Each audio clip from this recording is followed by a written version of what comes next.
evening and welcome to my new podcast, Empowerment, What's the Score? With this podcast, we interview successful sporting and people in business, actually. Tonight, I am delighted to welcome Kári Árnason. For those of you that don't know, Kári was an Icelandic international football player, played for many teams across the European continent, and for those in England, you possibly will remember the fact that he played for the team, the Icelandic national team, in the 2016 game, where I think Kári will tell me he set up a goal that helped beat England. A big driver. It's a pleasure to welcome you tonight. Weren't they? If you could explain a little bit more about that. And we'll start at the beginning. Born in Sweden, Icelandic parents, correct me if I'm wrong. How did you get into football? Is my first question. Firstly, it was to make some friends, really. Just a social thing. My brother and my father both played, and my grandfather, so it was in my blood, in my DNA to play football. But was your dad not a doctor? Yeah. Sorry, yeah. Right. So he played football too? Yeah. He tore his cruciate back in, I don't know, the 60s or 70s. So right. And in those days they didn't operate on cruciate, so that was pretty much him done. And he was decent, and then he just decided to go and educate himself and done a hell of a job doing that. So yeah. I mean, you went back to Iceland and kind of you went off on a curve, not so much a curve, but against the path your normal football player would take. You went to the States to study, didn't you?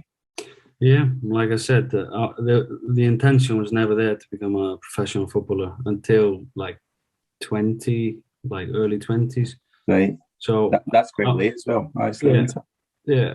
And then I just decided, like, this is the best way of me actually making money with football is getting my tuition paid in America. So, all right, okay. So I went there and started the studies. But then 2 years into that, at 22, I got an offer from the current Swedish champions. So I decided, well, I can always do this later, and decided to go for it. Mm-hmm. It wasn't like an easy choice. I was actually deliberating not taking it and just finishing the studies and all that. Right. So, but you took the chance. You thought, to hell with it, as it were, and I'll go for it. Was that Malmö? Was it or Djurgården? Was it Malmö? Yeah, Djurgården. Yeah. Right. Okay. So you went to them. Did well, I take it, and then was it Denmark you went to from there? Yeah.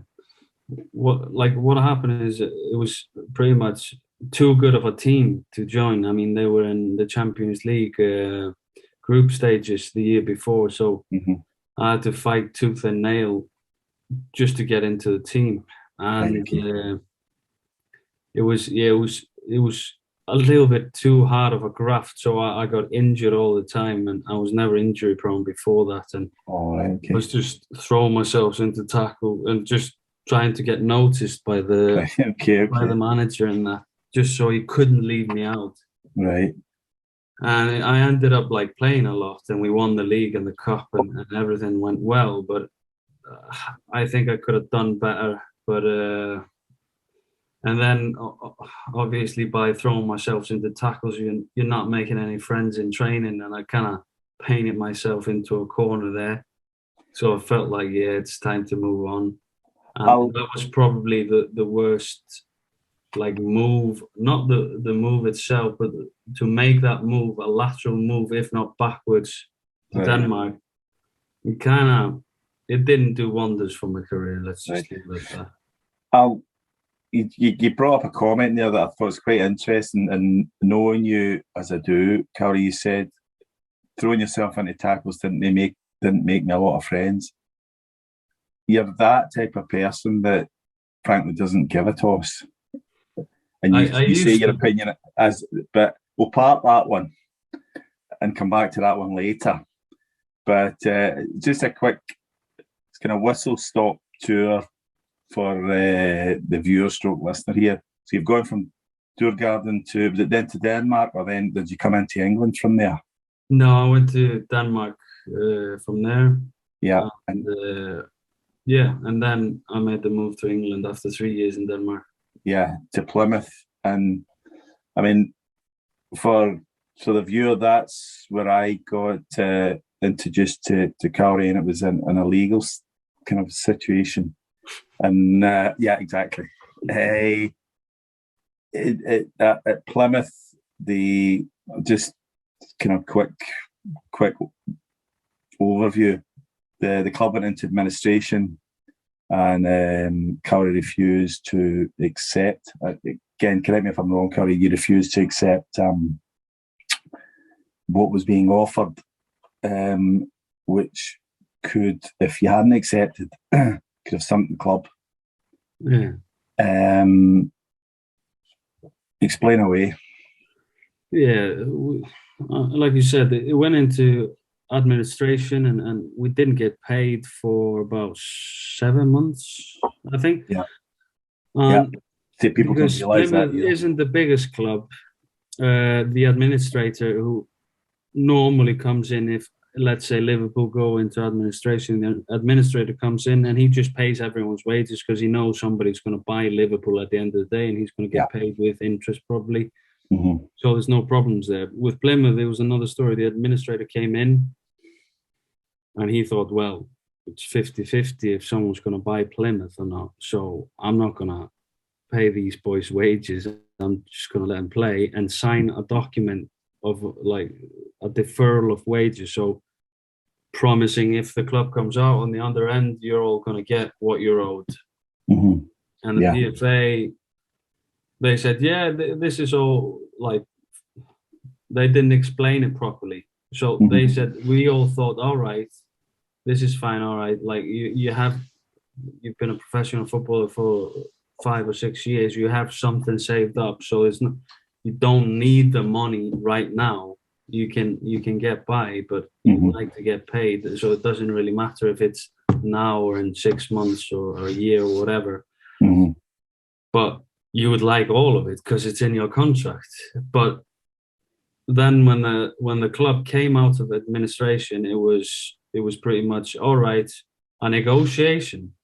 So we'll pay you 75p to the pound or 60p to the pound or whatever it was. And that was never explained. So I went, no, I'm not accepting that. And whatever it was, X amount of p's to the pound. Yeah. So and I was the latest last one to hold out, and it was I don't know, I didn't know what was going on behind the scenes at Plymouth. You should probably know better, but I was told I do.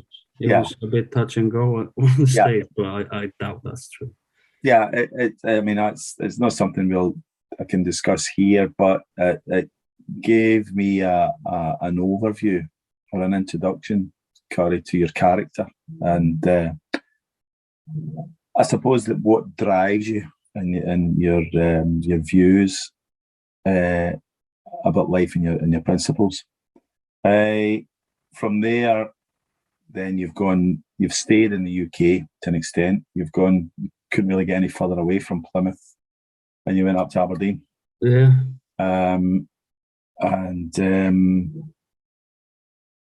I think probably that was an interesting tale as well. I think, did that not get you introduced again, though, to the Icelandic national team? Yeah. Because you've been out of it for a while, hadn't you? And I mean, that got you back into the picture again. That was definitely very good in terms of the national team, because the manager that was before and had been for 4 years, he never liked me and didn't pick me for a single outing for Iceland. So what do you mean? He left me out of it for 4.5 years. you're saying he didn't like you just as a player or just as a personality? I think so. I also said some not so great things in the media after he didn't pick me, which kind of seems to be a consistent thread. Yeah, put the nail in the coffin. Yeah, it's definitely a consistency in the start of my career, 100%. Yeah, no, it seems to have followed you a long way. But yeah, and what happened is Craig Brown. Yeah, the ex-Scotland manager. Yeah, ex-Scotland was manager of Aberdeen at the time, and he gave Lars Lagerbäck, the new manager for Iceland, a call because they knew each other from like various tournaments where Scotland met Sweden, and Lars is a little bit younger, but they're the same generation, so they were quite friendly, and he gave him a call, said, "Listen, I have a player here that you should definitely look at," and so. For the first proper game, he called me into the squad for the first time in 4 years, and I played poorly in that game. So I thought, well, that's the chance gone. But gave me another chance and did really well. So yeah, didn't look back from there. Right. Okay. That was was it 2012, 13? Yeah, it's 2012 he took over. Right. Okay. From there, I mean, you've moved onwards and upwards. Yeah. In your club career, did you go back to Malmö then? No.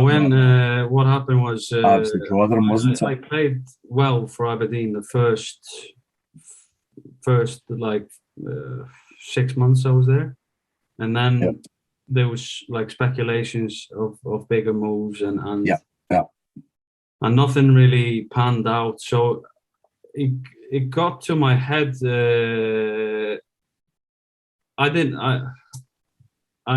was frustrating, but I was determined that it wouldn't affect my football, but it did. And looking back on it, I didn't know that was probably the reason why I did like seriously. There was a serious dip in form there. All right, okay. Not making excuses, but I think that was the reason. And so I ended up after the season, and there was about 6 months of good football there and 3 months of not so good football. Right, so I was not hand-picking clubs. Oh, which one do you want to go to? I was basically wow.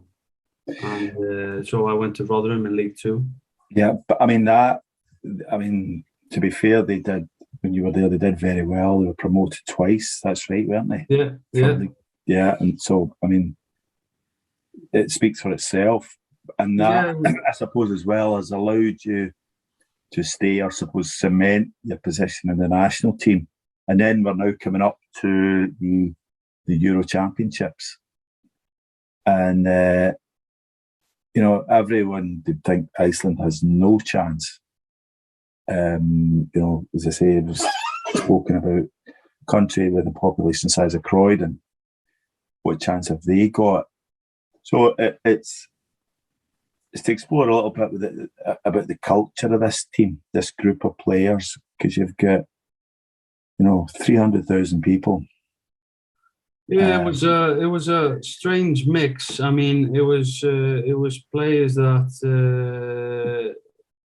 They call it the golden generation. It was boys that are about. Did you all come through the youth teams? 9 years younger than I am. Yeah, okay. And they made it to the Euros, under 21 Euros, and they had a really strong squad. Right, okay. And they were all grown up now, so they were like in the not late 20s, but they were the peak of their careers, 24, 5, 6, around that age. And then you had basically back four and the keeper who were around my age. So 30s, like early 30s. Right. And it just gelled. We were like a bit of steel at the back and organisation-wise strong, not playing in the best teams in the world, but we could raise our game. Do you think Lars Lagerbäck helped that? in 100%. He's the godfather of football in Iceland. He saw that. It was very easy for him to drop me because he had centre backs playing especially when I was in Rotherham in League Two, but he never did. Okay. He always stuck by me because he knew that me and this other boy were kind of not the key to it, but like we were the organisers of the team and played really well together. And yeah, so Right. he took that instead of just picking the boys from the biggest clubs, which Right. is the easier way of doing it. Yeah. I mean, I think that had happened previously in Iceland with the teams, and it's like became a bit of a kind of Hollywood situation where they just went to play for the team as a bit of a jaunt and not actually to achieve anything. That was, and I was involved in it when I was younger, when I played for Djurgården in Denmark. So, and I know all about that, and it was exactly that. You just came to the national team for a piss up, and a little jaunt away. You were looking forward to the game to end because, and you never thought about winning it, and it was just this game, and then we'll have a drink and go downtown and whatever. But it's flipped from that, or it had flipped from that to you've now kind of jumped forward a bit. You've actually qualified for the European Championships. So, and you've got, just to remind people, you've got, again, correct me if I'm wrong, you've got Austria, well, you've got Portugal, you've got Hungary, and you've got Austria in your group stage in France. Yeah. So you've got, forgive me for saying this, but you've got Croydon against Portugal in the first game. Yeah. And, you being you, I think you were up against your man Ronaldo, weren't you? And there was a bit of a tete-a-tete, was there not, that day? Or that evening? Yeah, it was very frustrated because we just man-marking them all over the shop, and it wasn't pretty. We were just... we parked the bus, but did it. We were quite good at it, and it was very organised. It wasn't just like staying in your own box trying to defend. We were actually trying to counter-attack. There was a purpose to it. And it was a very rigid 4-4-2. We always played 4-4-2, and I know we were always likely on the counter-attack and of set pieces. So we always knew we scored in every game in that tournament. So it's not like we were just defending and hope to get a 0-0 draw. We were actually looking to win all the games, but we were doing it our own way. Yeah. So there was it might have looked chaotic, like defending inside the box, but it was very structured. We've been training that for ages, for years. I remember, watching it. I actually was lucky enough. I went to France to watch a couple of your games, and it was, you could feel it. This, as we're, the basis of this podcast, empowerment or culture within a group of people to overcome anything. And this is a classic example of it. And nobody kind of got in your way. Well, that's Mr. Ronaldo's an example. I know he wasn't very complimentary of the team afterwards. And I think you gave him as good as he got, as you got from it in comments, which frankly, I'm not surprised. No, he didn't put it into context. Like he was playing the smallest team, he was playing like a village in Portugal. Yeah. Like, let's say the village in Portugal tried to assemble the strongest team, and they played the whole of Portugal. On you go, try to get results for us. If you put it in context, it's it's quite an accomplishment to get a result in the first game. The nerves are, you have the whole nation in the stand pretty much. Yeah. Nobody wants to let everyone down. Nobody wants to be that guy. I slipped and they scored. So the nerves for us, like we know we've got nothing to lose, but the nerves are still there. Like you want to do yourself proud, you want to do the nation proud, and all that. Mhm. So yeah, I just tried to put it into context. But I mean, yeah, it is what it is. He was just. And I mean, it was a draw, and you know, and again in context, they've gone on to win it, you know, but they weren't happy about this first game, and you've then gone on to Hungary, got a good result against them. We weren't happy with that because we were leading that game, and two subs came on, and it like stuff like this, a ball watching moment, and it's in the back of the net. It was all about this for us. Mhm. Like you cannot be ball watching for 1 second, or you're gonna pick it out of your own net. So that was our mantra. That was what we went by. Like you cannot be sleeping for 1 millisecond. You have to be on it all the time, always. 90 Mhm. minutes or Mhm. 95 minutes or whatever it is. And Yeah. everyone worked to that. And so these two players came on. I'm not going to name them, but For Iceland. yeah, they were like both of the subs were ball watching. Yeah. And they scored back of the queue. They didn't come on for the rest of the tournament. So this was what he was all about, and I loved that. He didn't say anything. He said, You're talking about Lars Lagerbäck here. Yeah. Yeah. He would put it up on the video. Listen, this is not acceptable. He wouldn't go into like hammering anyone. He would just, he wouldn't play. Mhm. So they didn't come, like they went to the back of the queue for the rest of the tournament, Right. as in subs wise. And then the subs that came on against Austria actually won us the game. I remember that. Yeah, I was at that game. So that, like he would do, like he didn't care who you were. Like if you do the job, you're in. If you don't, you're off. You're off. So that gets you qualified. That gets you out of the group. The win against Austria in the dying minutes, where everybody's holding their breath, and then the whole sky erupts with thunder and lightning. It was like one of your best operas. And then you move through, and then you've got England, and everyone's expecting, just turn up, play the flute, and we're through. Yeah. And it's a different story. Yeah. 11 or whatever it was, 15 guys had another idea. And it might not be, but it comes close to being one of England's most humiliating moments as a nation in football. And I can see the wry smile there. I think you set up one of the goals that night, didn't? Who was it? It wasn't in Marseille, was it? Was it in? It was in Nice. Nice, right? Okay.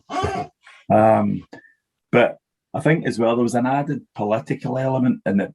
The UK had just Brexit was on the horizon. I wasn't certain we'd get into that situation and all of that nonsense, and frankly everybody's heads were up the backside in the UK, and Iceland capitalised on it. That must have been particularly you playing in England as well. Well, you weren't playing in England at that time, but you knew the culture, etc., of what it's about here. Yeah, and Lars was brilliant before that game, and he made it. We were like, this was the biggest test of our time together as a team by a million miles. I mean, everybody knows how big England is. Do you think was it? And I have not touched on this with you. Was it him that kind of empowered you, or you as a group, or was it an internal thing within each one of you? Like, we're going to do things here. We always both. Yeah, we always believe, but like he just gave us a structure and kind of obviously picked the team that gelled together, and everybody knew. This was a good thing about this team. Everybody knew exactly what they were bringing to the table. For myself, it was organisation, reading the game, and a bit of steel, like winning. You have this, like the simple stuff, but reading the game and reading what's going on in front of you and letting everyone know. Obviously, other players have other roles, but they knew exactly what they were. I knew exactly what they were, so I didn't expect them to do anything else. Right. But before this game, he came up and had a meeting, and he said, "Listen, boys, I know this is like you're looking on this massively, but," he said, "this is probably our easiest game so far that you're going to play. You're coming up against the most overrated bunch of players that are in this tournament, left in this tournament. Like, this team isn't as good as you think it is, not by a million miles." And then he showed us clips of basically sloppy defending from them, and shown us they didn't really get punished so much. Do you think you genuinely thought that, or was it just a kind of little ploy to get you thinking, you know what, he's maybe right here, they're not as good as they think they are? Or a bit of both. And England never beat Sweden under him, ever. Right, okay. So he had like a stranglehold on England. So I honestly think that came from the heart. I never I don't know, but he was a very honest person, very straightforward. But he made them look poor in that video, and we saw some. We had chances to score more, and they really didn't. They had, maybe something. They had a lot of set plays, but that was us. Like, we were comfortable with defending corners and defending free kicks and everything. So they like that, and that literally was the easiest game of the tournament. Wow! Right. Okay. Right. That's it ended 2-1. It's not like we absolutely pumped them, but this, you have to consider, this was our playing style. This is what we enjoy to do: defending and then trying to catch you. So if it's a long throw, it's a long throw. If it's a counter attack. Not very often we started playing from the back and went forward and scored that way. So, but we had our ways of scoring, and we did so in every single game.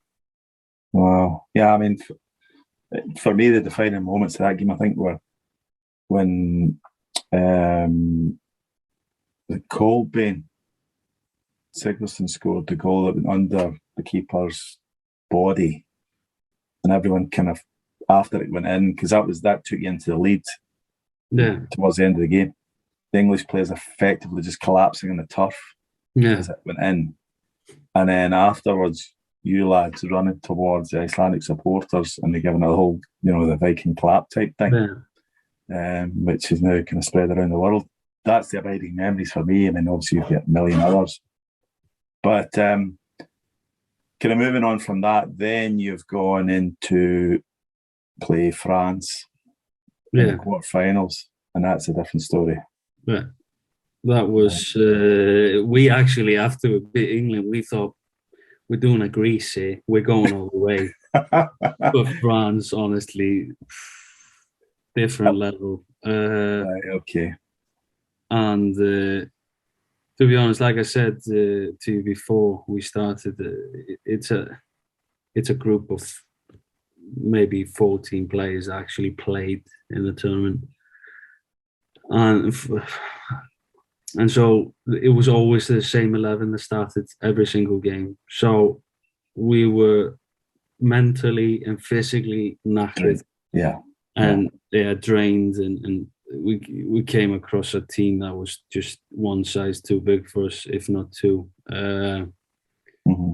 Having played them there, we've played them many times after that, about 4 times. And we've actually come close. I mean, we've actually come close to beating them, and knowing how they play. But that Griezmann and Giroud combo killed us, killed the back four, and they just ran over us in the middle with Kante and Pogba. We were on our dying legs, and they trapped us, to be fair. They let us play out from the back, and you don't want to lump it long if no one's pressuring you. So they kind of lured us into playing it into the midfield, and then Sissoko, Kante, and Pogba just ate us up, and the counter attack against us was on, which was a big no for us. We didn't let anyone counter us.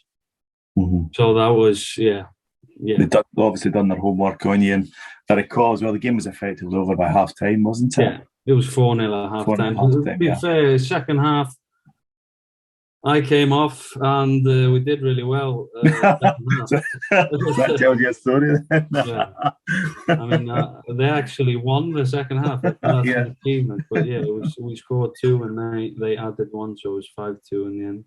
Yeah, well, I mean, you've come away from that tournament with millions of fans, millions of people respecting Icelandic football, and a light shining on the team and the country. And then, was it 2 years later, against the odds again, you've got FC Croydon, forgive me, but they've now qualified for the World Cup in Russia again. And this time you've got what in your group? Argentina, Croatia, and Nigeria. Yeah, you're right. Nigeria. And your first game was against Argentina. Mm-hmm. It's just, that's another level again, isn't it? You're in a World Cup, that's another step up, I suppose. Yeah. And, you've got country with 300,000 and whatever it is, football players against ex-world champions. Yeah. And you gave as good as you got. Yeah. We got a draw. I should have got a penalty, 100% penalty, but I didn't realise it. That when I watched the game back, I saw it. It was there was a penalty shout there, and it was the first major tournament they had VAR or VAR. Mm-hmm. So we should have. And in that tournament, it was enough to do this, like the old square with the fingers, and then they would go to the. Oh right, okay. To the telly, but yeah, okay. But we did well there. That was another. I mean, you're up against players like Messi, where from a football perspective, you couldn't say, right, let's put somebody up against him the whole game, because you just couldn't do that. No, no disrespect to Icelandic players, but you just didn't have the ability. It had to be a team thing. Yeah, and it was. It was funny because he became assistant manager after the World Cup. Freyr Alexandersson, he's called. Oh, okay. A very good analyst, and he showed us a video of Messi and how he does the things he does in the Spanish league, especially. Mm-hmm. And it was always like gaining a little extra 1%, 2%, whatever it is. Yeah. And you could see in every clip he's like absolutely destroying defenses. Everyone's all the time going for the ball. Like they're going for the ball all the time. They're like basically selling themselves to try to get the ball off him, which is very hard, if not impossible at times. So what they said is, listen, if you come up against him, just back off him, let him do something. Like, do not try to poke the ball off him or anything. If he passes the ball, that's fine. But just keep 1.5 yards away from him. And then he has to, then it's actually just 1 against 1. Right. What happened was we stuck by that rule. What happened was he didn't try to take anyone on. Okay. So he was he didn't do much. Like it's strange to say, but he didn't do much that game because obviously people knew he was looking for the opportunity to go past someone. But as long as you didn't attack him, he wouldn't take you on. Yeah. I mean, you raised an interesting point there. Actually, I hadn't thought of, but about Icelandic coaches. I know they've not been there at all. You've not had any, but over the last 10, 20 years or so, there's been an increasing depth of really good coaches, not just in football, but in, like, for example, handball, and they're all around Europe now and elsewhere. Yeah. So that must be something in your mindset and your mentality as a nation, that you produce really good, methodical thinking coaches. 100%. It's just a thought. I just come up. No, 100%. I mean, I think Lars started all that because he was so tactical. It was all, and international football is that. It's very tactical. Yeah. And that's why I think the Icelandic club teams haven't been doing well lately, because the managers there aren't tactical enough. They need to have a better tactical understanding. I think that's changing now. Yeah. Definitely. I definitely agree. I mean, just to kind of wrap up the playing side of it here, you went then to I know you went to Turkey, and that, for a short spell, but then over Malmö before it. Yeah. And did you come across Ronaldo again? When you played against, did you not play against Real Madrid? Yeah, we made it to the group stages, group stages of the Champions League with Malmö after we won the league there. And we played Real Madrid and Paris Saint-Germain and Shakhtar Donetsk. So it was a group of death. I was going to say, that's what a hell of a group that is. Yeah. So it was tough, but we managed to beat Shakhtar Donetsk at home, and we're actually close to something against Real Madrid. It ended 2-0, but we were right in it the whole way through, and then they caught us on the counter attack. 9 seconds of the game, and we scored the second one. At home we were strong, but it was a young team, and we got absolutely battered by Paris Saint-Germain at home, and we had if we had some suspensions and injuries, we were struggling big time. I mean, from there it's kind of skipping a little bit. You've then come home to Iceland and finished your career, so it's gone full circle, hasn't it? Because you started with Víkingur in Iceland, and you've come home again, and it's like the perfect story. And won the Icelandic FA Cup. In your last season. I mean, what a way to finish. Did you know beforehand this is going to be my last year, my last season? Like the year before, I thought was going to be my last, but due to COVID and everything was shut down, all of a sudden the league got cancelled, and there was 3 games to play. I thought this cannot be the end. What a way to go! Either. So I thought this is no chance. This is the end. So I decided to do one last roll of the dice, and we won everything on offer, and now I'm here at the end. Football, I know from that now. We touched on the Icelandic coaching thing earlier. You're now a coach. Are you the assistant coach at Víkingur? No, I'm the sporting director of the club. Right. So what does that entail for you?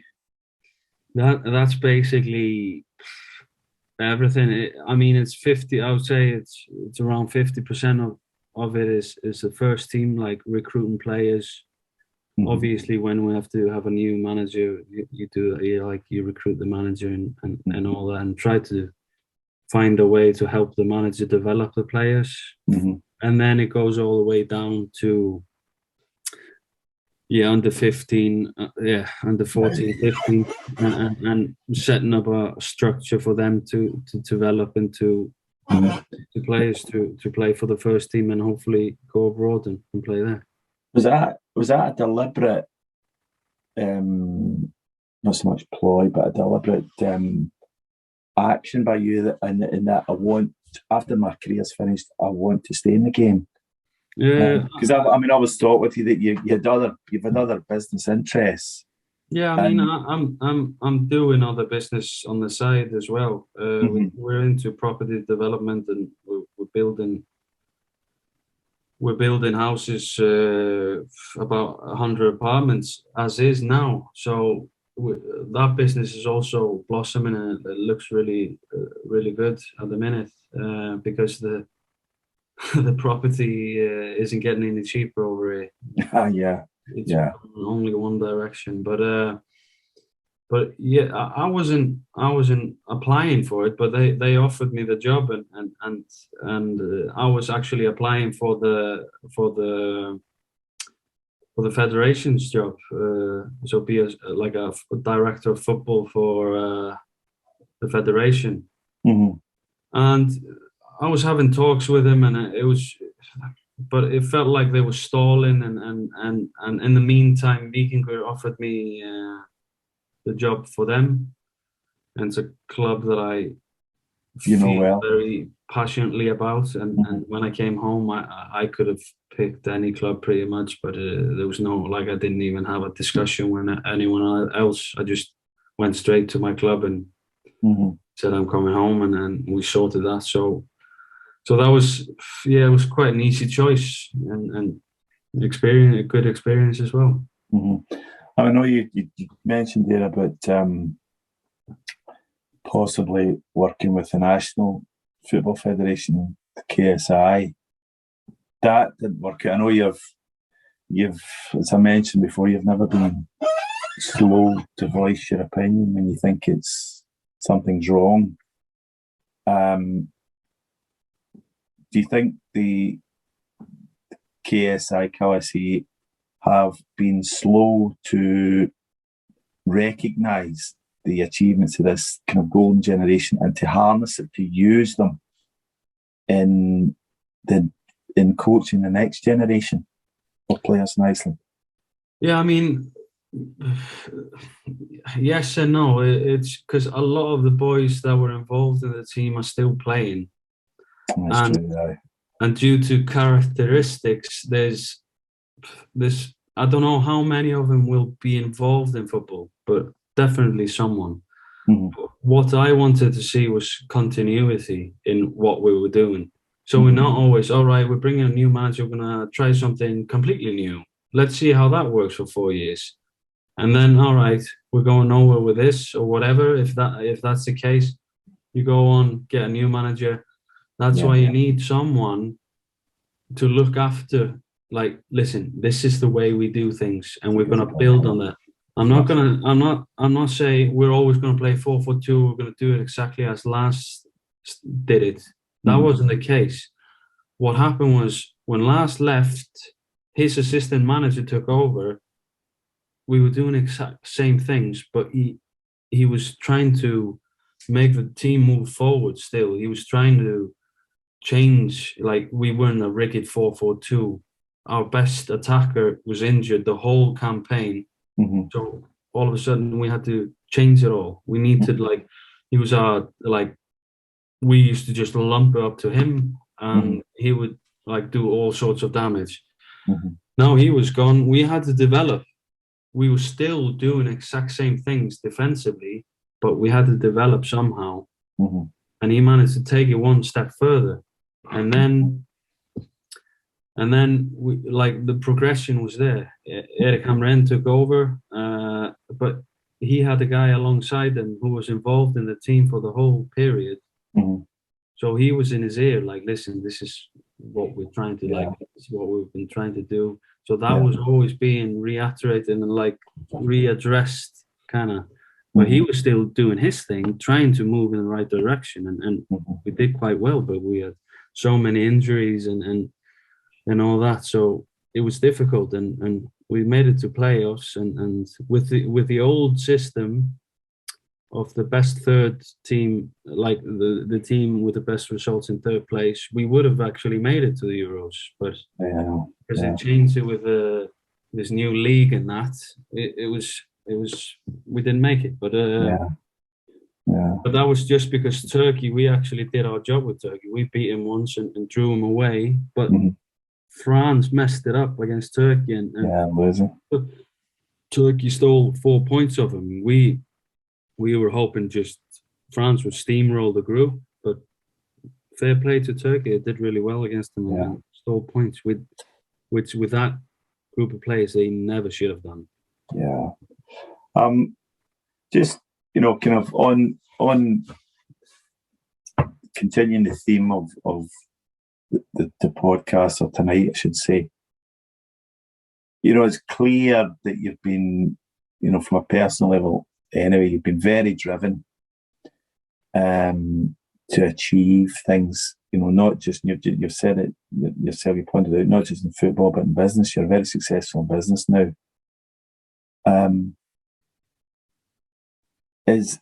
Can you put it down to something in your life that's been the catalyst for this, or is it just something in your DNA, do you think, or is it an Icelandic thing, or that's got you from this little kid to playing all over the world, playing the World Cup, playing the Euros, very successful businessman, and you come from an iceberg in the middle of the Atlantic, effectively. Yeah, I mean, I think it's something to do with my upbringing. I mean, my old man was tough, and he set a standard. And like, if you're gonna do something, you have to do it properly. And he would call you out all the time. Hey, and it just gets, the more times he says it, the more it gets glued in your head. uh-huh. And so that's always been a guiding light. And there's anger issues there that actually I managed to turn around when I was around 18 years old, 17, 18. Within you mean? Yeah. Yeah. And I turned them into my advantage. Like, I used to have a switch that went off and there was no like recovering from it, but I managed to like. I never got you in trouble, did it? You were never in the police stations at the midnight on a Saturday night, is it? No comment. Right, okay. But yeah, I mean, we'll that one there. Yeah, but I mean, but I was lucky enough to be able to. And my mother was very important in that. She knew how to handle that temper. But I managed to turn that around and use it as an asset. Not knowingly, obviously, you're 17, you're not thinking these thoughts. No. Oh, maybe this is an asset, but it just happened, and it came through football. Just being an angry footballer, and basically running around trying to like absolutely send someone on a stretcher off the pitch. And when I realized that, I realized I'm actually a lot better at this than trying to play football. So yeah. So I developed that, and that's what got me abroad and playing, and yeah. So, and also just like fighting with your brother all the time, who's a bit older than me. Because it's like having a good family. It helped me a lot, and fighting with my brother not only brings you like physical strength, because he's a lot stronger than I was. It also gives you mental strength, because he's just battering you all the time, and we're playing like all the time, because the winter is long here and it's cold. So inside the house we were playing whatever it was, handball, basketball, football. But it was a tussle, and you're fighting someone who's 5 years older than you. And he was very good at it, to be honest, to let me have a little sniff, so I would come back for more. Like, he would let me win 1 out of 10. And I would go back for more, back for more, back for more. And like, the more I think about it, the more like he was brilliant, to be honest. Yeah, he was playing you mentally. Yeah. Yeah. And still to this day, if I beat him at something, I get a guilty conscience. It's very strange. Very strange. I mean, moving on to on that note, and moving on to your own young family, is that something you would want to instill in them, or you think, oh no, wait a minute, I don't want these anger issues, I'm going to leave that there and they can be what they want to be, or what? I will definitely try my very hardest to put a work ethic in there, and that was installed in me. And I would, that's 100%. And then whatever he wants to do, I wouldn't want him to become a professional footballer, because it's not a very fun. I mean, I was lucky enough to play for Iceland and have all these adventures, but a lot of the time it's just a graft. You're playing in League One, League Two, whatever. You're making a decent living, obviously, but will you be able to touch the Premier League? Possibly. It's not very likely, but if he wants to do that, I'll support him 100%. But I'm not pushing him towards it. First and foremost, it's a social thing, and if he wants to do something with it, I'll help him. That's a very sound and, I think, educated response, and I wouldn't expect anything else. Kári, it's been an absolute pleasure speaking to you again, big fella, and thanks very much for taking the time. I know you're a busy man. Thanks very much for taking the time to come on our podcast, and I hope you enjoyed it. I appreciate it. Thank you. Thanks for joining us on Empowerment What's the Score. Don't forget to subscribe to our channel to never miss an episode.